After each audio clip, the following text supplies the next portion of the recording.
not really written for somebody like you. I have to say you're too young. You're both, my target market is ladies of a certain age, like mine. And we're talking mostly British and American. And they're mostly over 45, which neither of you could possibly be. And they're not Okay, at can we all. stop here a moment? Can I come over there and kiss you, Alice? No, I'm in London. I know, but I'm 53. Well, you have the most amazing complexion, I have to say. I've been told that, but thank you. Thank you No, so you much. do not look 53 or anything like it. Anyway, so the point is you're nearing my target market, but he isn't. So, Well, um, I really like what she's sharing. well, yeah, what I just feel is I think it's important for an author to know their target market so that Yeah. they not only write towards making those people really happy, but that they market towards reaching them. And that's really important, I think. Well, Alice, the interesting thing that I hear what you're saying is that you don't write to Peter's age. However, I am a Pride and Prejudice fan. I sat through the Mhm. 5 hours of Colin Firth and the actors back then, Keira Knightley, and the romance that she She was had with, beautiful. She was which, beautiful in it. Yeah. oh, she is a fantastic actress. I agree with you, and I think she was perfect for the part. Some people argue about which of the Darcys was better. I don't argue about that because for me, they both had their own take on the role, and they both worked. Yes, So you need this. I'm not going to get into that because what happens is then people get really upset, and then they go, "Oh my God, Colin Firth was the only Darcy," and I just get so fed up with it. It happens on No, Facebook no. all the time. You get these Facebook fan pages, and they all love Jane Austen, but they go mad over which is the right Darcy, and it's really annoying. Well, Alice, I'm not one of those. I Yeah. am well versed. I've read Emma, I've read Pride and Prejudice, I've read North Abbey, Mm. I've read all of them. I am definitely a fan. I sit back and I think about some of the things you say, but I really believe some kids, believe it or not, at 26, I was in love with Pride and Prejudice back when I was 16, 17, and I'm a huge Well, historical romance reader. you were precocious. I think that's rare to be that young. You know what? Well, I suffer from dyslexia. Do I you? took the yes, very very rough, especially when I get stressed out. But this is the big thing. I used reading as a tool to get myself ahead. I Mm. didn't allow my challenges and my struggles in life to handicap me. I kind of looked at it as a superpower, and I went through learning disability classes and stuff. And I anchored myself into Jane Austen because it was something that was so different, but yet relatable.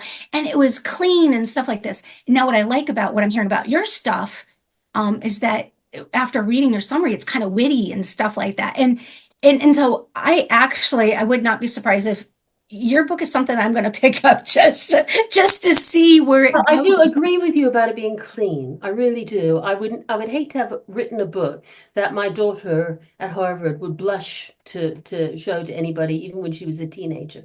I just feel that is unnecessary. And I also don't think that Jane Austen would really be too happy about it. I think that what she was about, she had a closed door thing. So yes, things happen, but we didn't see them. And Mhm. I think that's the best way to be myself, so you don't offend anyone. But I mean, lots of people disagree, and I know I have some I have some friends who write very, very, very. You might like these. You might like these steamy Jane Austen variations. Steamy, Yeah, steamy, actually, steamy. I'm not in for steamy. And a lot of the guys do love these. Yeah, they do. So So, should we ask Peter if he likes the steamy romance? what do you think, Peter? Okay, he's not Peter, committed. are you taking the fifth? Are you not answering, Peter? That's okay. We won't annoy Peter. It is true that a lot of I see Peter's blushing. Oh my goodness. I think I already answered with my facial expression. it's okay, don't worry. We're not really getting at you, Peter. It's just that some of the people who do go for these really steamy variations where Elizabeth and Darcy are put together in a snowy cottage and neither of them can get out. And guess what happens? Yes, guess what happens?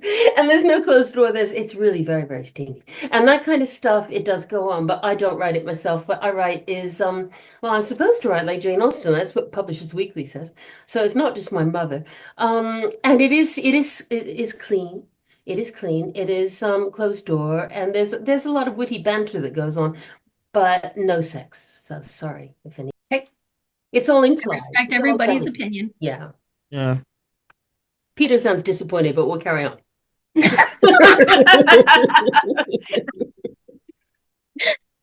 Oh boy.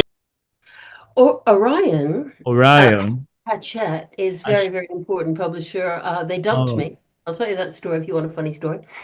But Orion is an imprint of Hachette, which is one of the most important publishers there kind of is. oh, interesting. And basically, they picked me up when I was in my 30s. I was playing the cello professionally in lots of London orchestras. So I'm a professional cellist. And I got all inspired by playing with London orchestras, especially abroad. We toured most of Europe, which is why I visited 44 countries. It's not because I'm rich, but because I went there with the Royal Philharmonic or the BBC Symphony or somebody.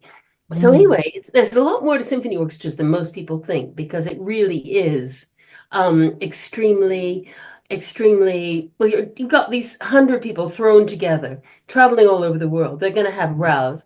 They're going to have arguments. They're going to have sex. A lot of stuff happens. So that is the kind of books where I don't have closed door, okay? And Yeah, these are my I first can. two books. And I published them with Orion, who is a subprint of Hachette, which is one of the big 5 publishers. And I earned a lot of money with it. And I even had a film contract. But what Wow. happened then was I was really unhappy. In fact, I was completely distraught because I couldn't have a Oh, baby. wow. So I had 7 failed IVFs, and I didn't deliver my 3rd book to them, and they fired me. And this happens a lot. People think you've got a big publisher, you've got it for life, but you haven't. You're Wow. only as good as your last book. And my last book didn't happen. So I got fired. So I got very depressed until I got pregnant, which happened very soon afterwards, naturally. So it was a weird story. And once I had my daughter, I didn't really want to travel the world with my cello anymore. Instead, I wanted to stay home with my daughter. But I wasn't confident enough to write fiction again, so I went into ghostwriting. And my agent, who was a very important agent, helped me a lot with that and got me some clients. So I was able to stay at home with my daughter and do ghostwriting when she was small, and that meant a lot to me. Yeah, I'd waited so long to have a daughter. Congratulations on that. Thank Oh, you. that's amazing, actually. Okay. Dachshund. Is that cute or what? Is that cute? Very beautiful. Is it he or she? He is so beautiful. This is Oh, so wow. beautiful. We get stopped in the woods to say, how beautiful. Sorry, darling, I woke you up. I You am. never knew you had Oh, disappeared he's to all asleep. You get look him at say him. hello to the camera. Yes, yes. Say hello to the camera. Can you see? Can you see? I would Oh, love to introduce you to my little one, but he's 85 pounds. wow. Wow. Wow. No, these are we've always had dachshunds, and these are especially beautiful ones. 2 brothers. And the other one is looking at me and saying, "Why are you cuddling my brother?" Because they are jealous, but that's their only fault, isn't Yeah, it? we have a brother and a sister. Have you? Yes, yes. Um, Are By they the way, jealous as well? are they what? Are they jealous of each other? If you have a sister- No, they're not jealous. Not really. One's mine and one's my daughter's, and then my son has his. So Anyway, I'll put him down now because the other one doesn't like it. yeah. They're both of them. Anyway, no, they're our favorite things, really. Except for my daughter, of course. So, we probably will be addressing some things that she just already shared with us. So be prepared that those are going to come back up. Okay. Yeah. okay.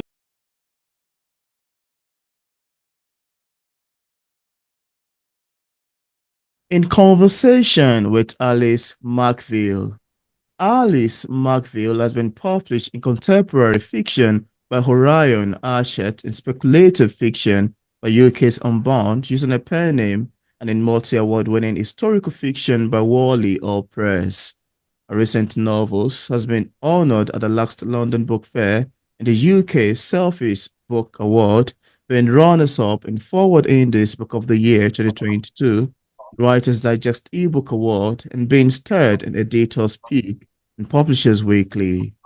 long-term Londoner. She's married to Professor Simon McVeigh, with whom she shares one daughter, two long-haired dachshunds, an incurable addiction to tennis, and a second home in Crete. And on today's episode of Auto Interview, it's my utmost pleasure, joy, and excitement to have Alex McVeigh on the show today with Seeing the Break hosting me in the conversation. Welcome on the show, Alice.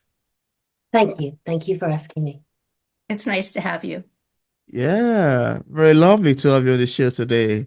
Alice, I want to first say that I was taken aback by your bodies of literature works, and I would like us to start today's conversation with one of your titles in the name of Susan, a Jane Austen prequel, which is part of the Warleigh Hall Press Jane Austen series. Could you tell us how this book came about? What inspired you to write Susan? Well, I had a career in my 30s with Orion Hachette, as you mentioned, Mm, very major publisher. But I messed it up because I was too depressed with IVFs to finish the contract. But in my 50s, mm, I got diagnosed with ADHD. And so after a period of years in which I could not write at all because I was unmedicated and I was unhappy. Um, that was very difficult. I didn't have any confidence in my writing. I came back to my writing in my 50s, and it's just been really easy since then. I just seem to produce a book a year, and they win a lot of prizes. And the thing about Susan is, here it is. mm, The thing about Susan, it'd be backwards, I'm sorry. The thing about Susan is that people are going, who's Susan? And the reason for that is that Jane Austen herself, when she was only 18, wrote a book called Lady Susan about my Susan. And Lady Susan was a pretty wicked woman, to be honest. She was in her mid-30s, which is very old for a Jane Austen heroine. And she wasn't a heroine at all. She was an anti-heroine. She basically enjoyed stealing other women's husbands. She wow. was an adulteress, the only one of all of Jane Austen's heroines that behaved that badly. Anyway, I was always intrigued by her because I thought her character was very witty and clever and funny, but I couldn't approve of her. And I thought, what would she have been like when she was only 16? Might she have been very different and not yet corrupted by the bright lights of London society? Mm, And so I wrote a book about her at 16. It's very clean. It's very funny. And I think if she'd stayed like that, everything would have been fine. So this is a prequel to the Wicked Lady Susan. Then after that, I got interested in Emma. Now I know both of you read Emma, and Emma is probably her most amazing book because it's reckoned to be the first Jane Austen, first mystery novel, some people call it, because until you get to the end, you don't understand why people behave the way they do. She lays little clues all the way along, but until the end, it's not revealed. And it's not mm, really a mystery novel, but it's for the period it is. And I was interested in, again, a character most people don't care about called Harriet Smith. Harriet Smith was Emma's little friend. She's very pretty, but very dim. She was sort of like a cheerleader. And she always flattered Emma and did whatever Emma wanted. So I thought, what if Harriet Smith had been pretending to be stupid? And mm, not stupid at all? What if she was, instead of being stupid, clever enough to pretend to be stupid so that this rich and famous and beautiful heiress of the area would take her under her wing and possibly gift her a great marriage? So that was my idea for Harriet. My wow. idea for Darcy, which happened last year, and that was the one honored at the London Book Fair, um, was one that many people have had. In fact, I regret to say, I think it's 73 books, if you look it up on Goodreads, are written from Darcy's point of view, Pride and Prejudice from Wow. Darcy's point of view. Why is this? Well, you know all about it, don't you, Cindy? The reason is that Pride and Prejudice is written from Elizabeth's point of view. Mm, And Darcy's point of view is hidden from us. So even in the 1880s, people were already writing Pride and Prejudice from Darcy's point of view. And I just couldn't resist, so I did that. And my most recent book, Pride and Perjury, is a bunch of short stories that just occurred to me that I couldn't work into the other ones, that Wow. from inspired by Pride and Prejudice, and sort of like the housekeeper's point of view. The housekeeper's mentioned in Pride and Prejudice, and she's named, and she seems very sensible and very much respected, but we don't know anything more about her. So I just thought, what was her life like? And so I Mm. wrote a short story about that. You Wow. seem to have written like a lot of like side books like the Harriet and to Susan. And then in addition to that, and getting on the topic of Darcy, I was wondering if you could tell us like some of the themes that you might have written about that story and maybe the subject lines. Could you share a little bit with us about that? Yes. I think with Susan, I was able to do the most because Susan was completely original. Outside of the idea of Lady Susan's character, which, as I say, is not admirable, and she Mm. was 35 then. Hmm. I had free reign. I could do whatever I liked. So I imagined that Susan was the niece of Mr. Collins, because I couldn't Wow. resist Mr. Collins from Pride and Prejudice. So she winds up being adopted as someone that a sort of protege of Lady Catherine de Um, Bourgh, and winding up in Rosings as the cherished niece and sponsored by Lady Catherine de Bourgh. And that out of that arises lots of things because she gets to move in a different circle of society and almost get married to various people. But it mm. is a romance in a sense, not because she's romantic, because she's already pretty cynical in her way, Wow. but because of her cousin Alicia, who's the real heroine of that book. So I made her up entirely. I just made her up. So yeah. So yes, what I do is I take Jane Austen and I try not to do anything that Jane Austen wouldn't like, Wow. but I spring off what she's done and fill in the gaps. So in Darcy, for example, there's loads of scenes in Darcy that never happened in Pride and Prejudice for two reasons. One of them is very interesting. I bet Cindy knows this. It's that she never married, and she always felt very funny about writing scenes where no women were present. She Wow. always wrote scenes where at least one woman was present because she wasn't comfortable with Hmm. the idea of how men spoke, when there weren't women present. Well, I'm not afraid of that. I've been married for decades. I know exactly how men behave, and I suspect I can imagine how men would behave in that period. So I went ahead and filled in those gaps. For example, I had a flashback. Cindy will appreciate this of when Darcy confronted Wickham over his sister, because Wickham tried to seduce his sister Yes. and get away with her. And that doesn't appear in the book, but I just thought I Mm. couldn't resist. Another scene I couldn't resist was one when Darcy, as we know, I'm sure you know this also, went to track down Wickham when he eloped with Lydia, or possibly not eloped. He was possibly never thinking of marrying her, probably. Anyway, so at that point, we all know that Darcy confronted Wickham. Do we get it in Pride and Prejudice? We do not. And finally, the very last scene, and this is my one disappointment in Austen, and I love her dearly, Wow. but she never does the big romantic scenes. Instead, especially in Sensibility, what happens is people say, right, they then got married, and you're going, what? Where was the big scene of where she accepted him? And it doesn't happen. Well, the big scene where she accepted him, I put in because she was afraid of that. She never got proposed to except for once. And the Mm. person, as you'll know, the person who proposed to her, she slept on it, sleepless night, and woke up in the morning and said, "I'm sorry, I can't do it. I don't love you." I mean, that's just heartbreaking. Hmm. So much of Heartbreaking. the British way of writing is kind of like describing somebody in such a stoic manner that Mm. it's Mm. hard to interpret, is there affection? Isn't there? I mean, I'm well read in different romance genres, but historical definitely, and definitely Jane Austen. Mm. But it's just amazing how stoic somebody could be, and then the perception the reader's supposed to take from that. They love each other. I'm like, where? But it's kind of nice that you fill in those gaps. I agree with you completely. I think that stoic is a good word. Another good word is there's a sort of removed from it. You're one step removed, and you're supposed in a way she's saying she's inviting you to fill in the gaps with your imagination. But in another way, I find that frustrating because I just think, but what did you think? How did you feel it? And against that, there's some amazing scenes. There's a scene at Emma. You mentioned Emma before we started. Yeah.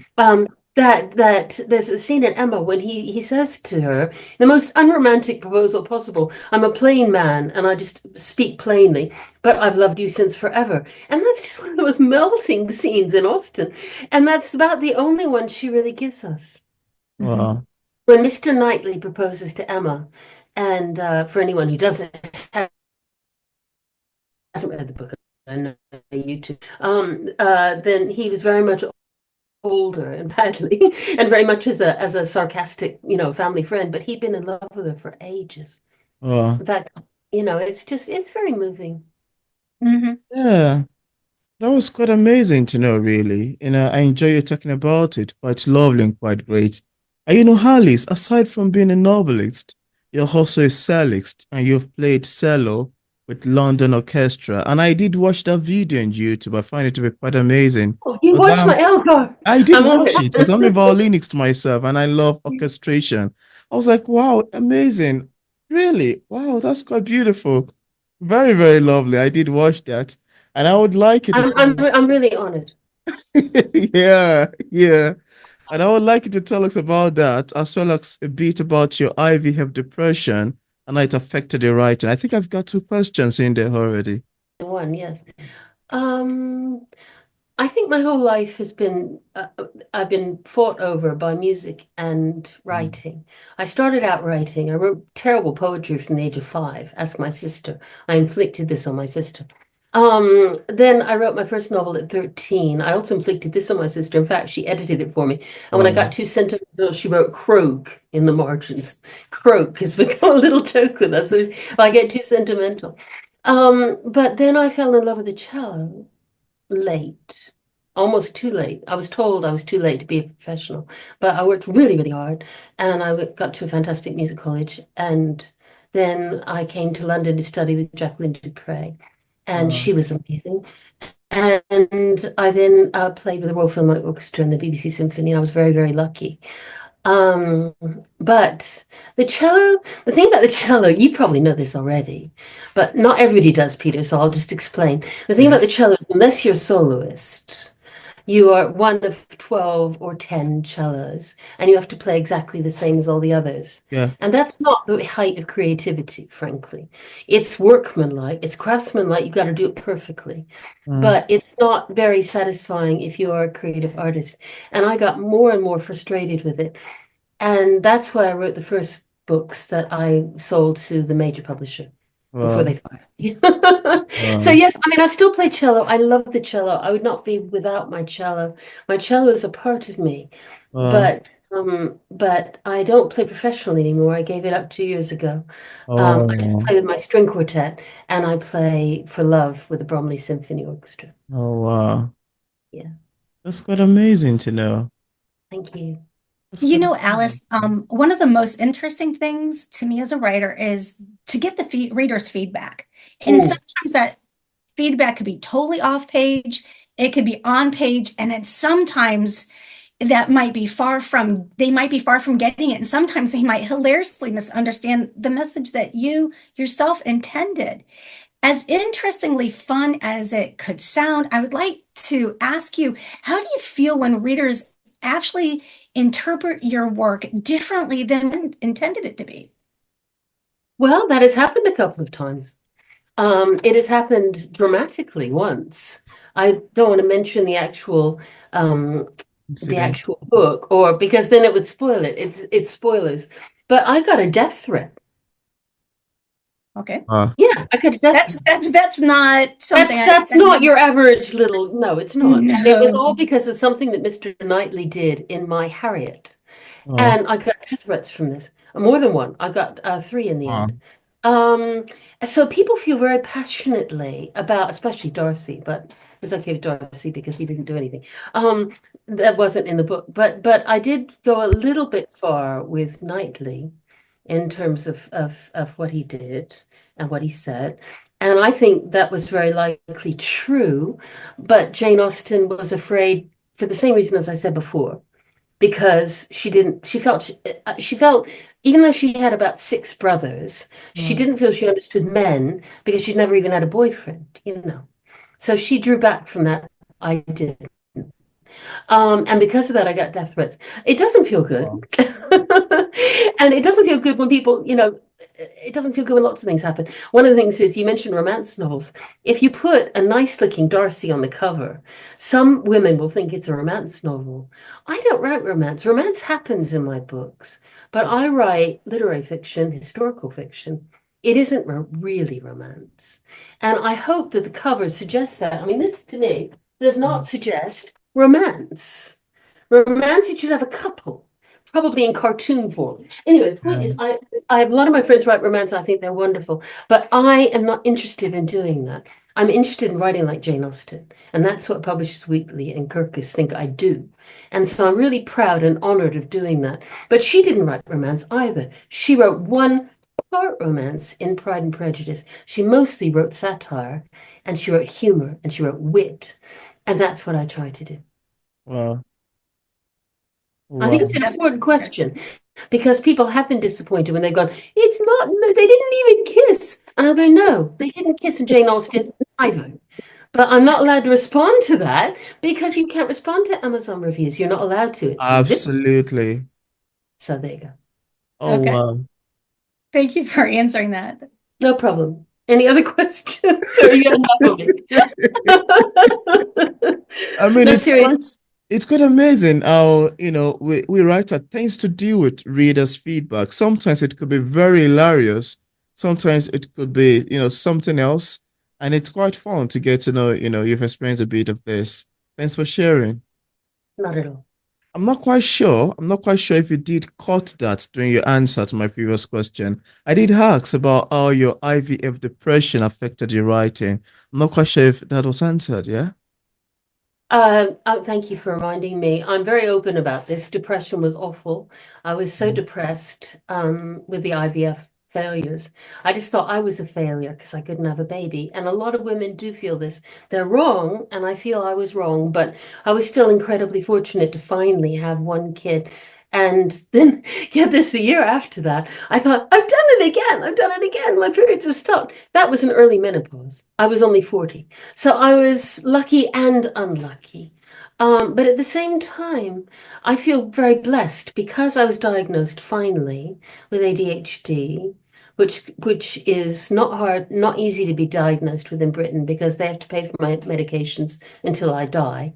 Wow. So I'm costing them a fortune.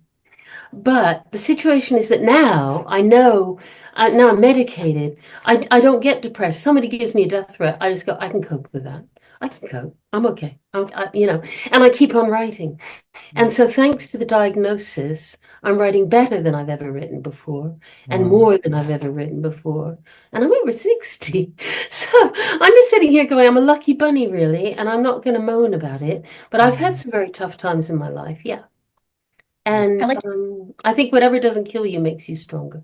yeah, I Mhm. like your optimistic outlook, but death threats, that's serious stuff. That's That's a nothing to play lot. around with. No. Yeah, it is. It is. That's a whole lot. And that's too much, really. That's too much for someone who has just written a book. Written a book, exactly, yes. It's And too put a much. trigger warning saying in the book as well, in case anybody's upset about it. So I've Wow. actually warned them. So I do feel that I do feel it's unreasonable, but it's happened to some of my friends as well. People feel very passionately. I've got my daughter, who I mentioned. I'm very proud of my daughter. She's amazing. She's got a presidential scholarship to Harvard, reading Wow. Chinese literature, and nobody in our family is remotely Chinese. She picked it because it was the hardest thing she could pick. And Wow. I'm so proud of her. But she said to me once, she said, the trouble is with Jane Austen is everybody thinks they own her. Mm. And that is very true. We all feel so passionately. I feel I own her. So why should anyone else not feel that? Yeah. So I understand it. I think death threats were too much, and I did report them to the police, especially one of them that mentioned something else. But I still feel I understand it, and I understand it because she's so powerful a writer and so amazing that we all feel the honor. So that's where I am with that. Yeah. Thank you. Thank you for sharing. Thank you. And I was enthralled also when I read through the description page of your 10 short stories inspired by Pride and Prejudice. And I would like you to tell us a bit about the making of it.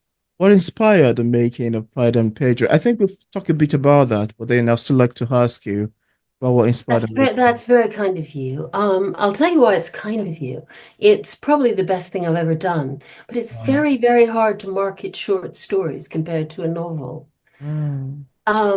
It really is. People to see short stories and their eyes glaze over, they're not interested.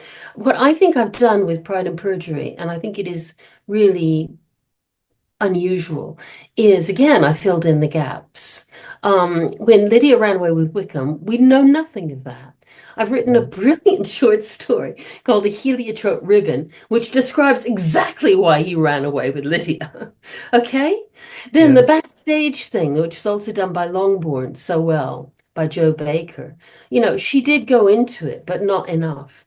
And I wrote The Housekeeper's Tale about what the servants thought while all this was going on. Um, and then I threw a bunch of stories together Mm. about Emma and about how Mr. Elton wooed Augusta Hawkins of Bath. But again, you know, it's mentioned in Emma, but there's not enough space. Emma's this thing to really go into it. And I think Jane Austen would have loved that story. So, in a way, there were things I wanted to write about in Harriet, in Darcy, even in Susan, and I didn't have space, and it just detracted from the pacing of the plot. The pacing of the plot is crucial if you're writing a novel, but if you're writing short stories, you can go a bit mad. So I went a bit mad.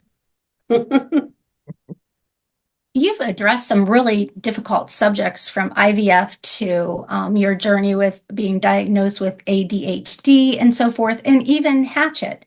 I wanted to get a little bit, since we've discussed that, I'd like to get a little bit of your experience through your journey on how you would rate and what your ideas on self-publishing versus traditional publishing are. Yes, well, I really do have a lot of experience here because I was in the old days when they really did push the boat out and publicize. And I was walking down the London Underground and there's a big poster with my book on it. I mean, that would never happen now unless you were in for the Booker Prize or something. But Mm. this is the late 90s, and back then, Hachette took even its new authors seriously and really publicized. These days, it's not the case. So with my series, starting with Susan, I actually tried traditional publishing. I wrote to all the agents. They all said, "This is great, but you're too old. It's not going to happen. It's derivative, whatever." Um, and then and then I then, then I went to instead the well-respected literary presses that only do 4 or 5 novels a year. And I Wow. got accepted by 7 of those. Well, that was reassuring. But then I looked hard at the contracts and I thought, what are they offering me? They're taking half the royalties and they haven't got the money to promote the book. Wow. So I went to the Society of Authors, which is very big in the UK, and I said, "What should I do?" I gave them the contracts. They'll approve any contract or not, as it happens. They said, "All of these are legitimate contracts. All of these are fine publishers, but they're too small. With your drive, your ambition, you could do better self-publishing." So I took their advice, and instead of going with the small publishers, I've done it myself. And I'm Wow. happy with that. I really am. I'd have preferred to get a big 5 again. That would have been great. But I didn't. And at my age, I mean, I wasted too many years. So But you're happy. I think I'm really happy. Yeah, Mm. that's great to hear. Yeah. That was amazing too. No, no, no, not at all. I mean, it's these publishers are incredibly good people. And it breaks your heart to say to them no when they say how much they love your book and how much they'd love to do it. But if you crunch the figures, even the big publishers now don't promote beyond their top flight as much as they ought to. Mhm. And the middle publishers are struggling. So I think that long term, if you've got the drive, if you can understand enough about marketing, if you have enough discipline, Mm. which is hard for me because I have ADHD, but I'm medicated, so I'm getting better. If you have enough discipline, I force myself. You can do it. Yeah. Yeah, Yeah. I love that's your where I'm at. take on that. Yeah, I love your take on that. And apart from the books we've mentioned so far, do you have any other works you've authored or say currently working on? Also, how do you handle criticism as a writer? Well, after kicking the dogs, no, I'm just joking. No, I I don't kick the dogs. I love my dogs. I basically find that reading Goodreads is a nightmare because those people just think they know everything. They'd rate Jane Austen and even Charlotte Bronte at a 3.7. So you just sit here going, I'm not going to go there. Mm. I've done really well with giveaways on Goodreads because they like my books on the whole, but they still rate them so low. They go, great book, best Jane Austen book I've ever read, 2 stars. I was thinking, what? Just wrecked my day. I mean, I hate them basically, but I can't do without My them. goodness. So, so basically, what I do is I don't kick the dogs. No, I don't. I try not to read reviews on the whole, unless I get something really threatening, which, as I say, it's only happened 3 times. And I'm hoping to get an assistant this year. I've got a part assistant now, so they could feel them out and winnow them through, so I could then read the good ones. But it is difficult, it is hard. And I think that this is what having an agent was so good for when I did have an agent, because it was Mm. great. You didn't have to mess with that. But it's even harder now than it was then to get an agent. And I think I'm too old. Mm.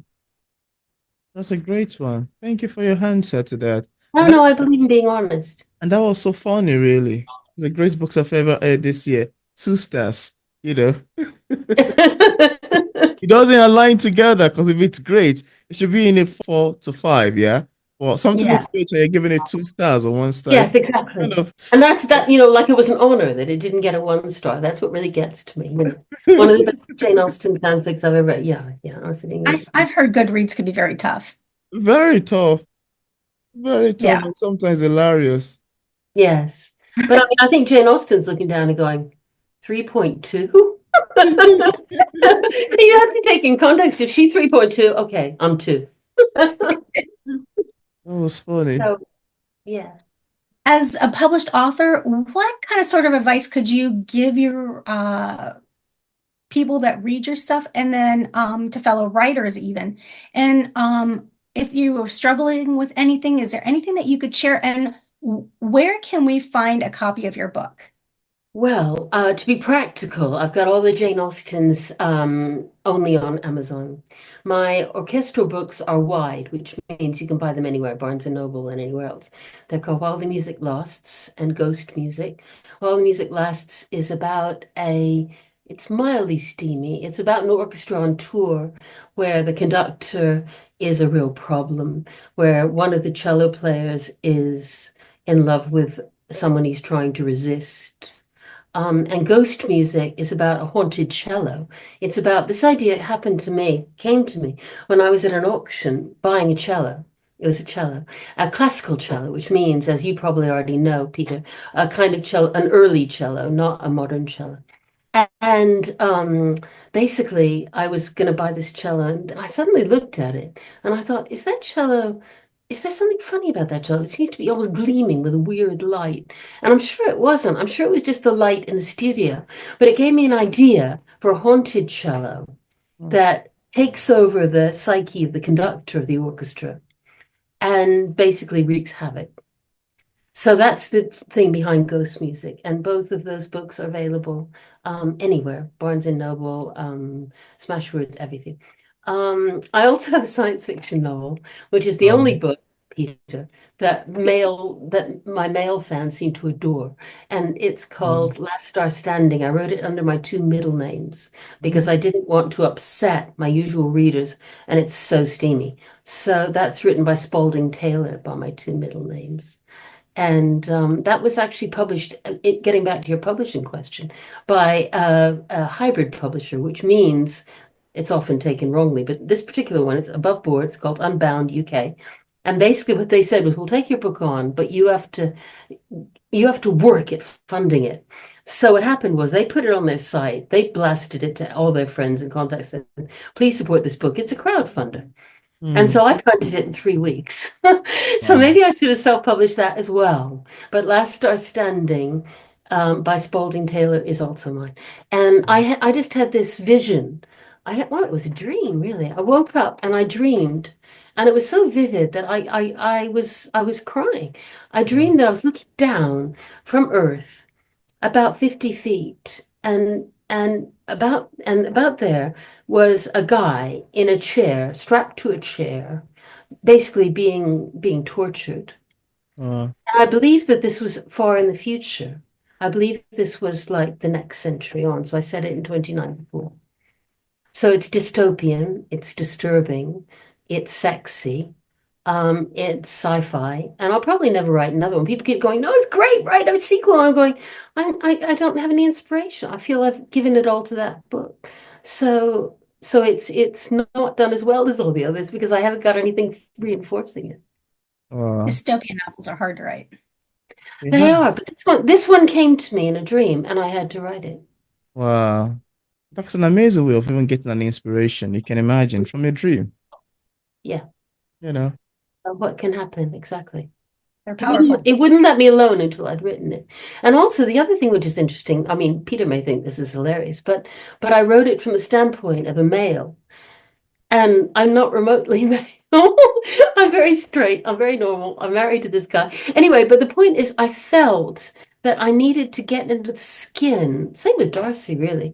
It seemed to me to be too big a thing to miss out on not being male. I wanted to experience both. Isn't that weird? Very weird. Very weird. Yes. But apparently it works. So tell me if you read it, Peter, if you think I've pulled off being a man. I want to hear the Okay, that's an assignment for me. That's an assignment. Then he'll have to email us both and let us know. Oh, wow. Thank you so much. I really enjoyed this conversation. I did left a link in the description part of this interview where interested viewers can get a copy of Alice McVeigh's books directly on Amazon, on our website, and also on other platform. I also left a link to our social media pages for possible followings. So thank you so much, Alice, for accepting the invitation to be featured on P English Literature. I must say it's more than awesome. Very great having this lovely conversation with you around your beautiful novels. Thanks for coming on. I really enjoyed speaking with both of you. We definitely enjoyed speaking with you too. All the best. Yeah. Thank you.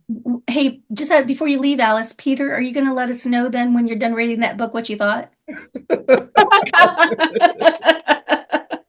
You take it. Oh my goodness, Cindy. Hey, I got to keep my boss on their toes. Oh, she left already.